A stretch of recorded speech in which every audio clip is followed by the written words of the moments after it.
Ako po si Jerome, operator po ng DTF 60cm dito sa Shared Planet Divisoria. As of September 28, ginamit ito ng 6 days na may total meters na 141.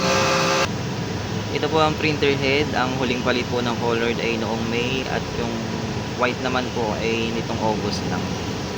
Ito po ang wiper at capping na may 80% good condition. Head clean.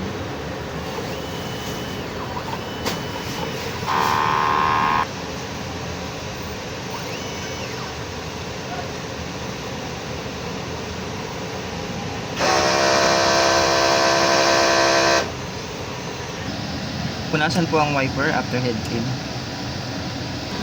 Ito po ang nozzle check. Ang egg system po ay tama lang ang level. Ang damper po ng color ay hindi pa napalitan at ang damper ng white ay pinalitan noong May. Waste tank nakaka-dispose ng kahapon.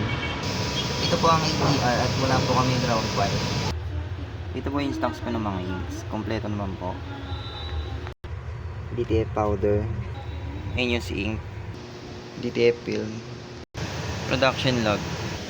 Checklist. Ang nagamit ko sa consumables ay 4 na white,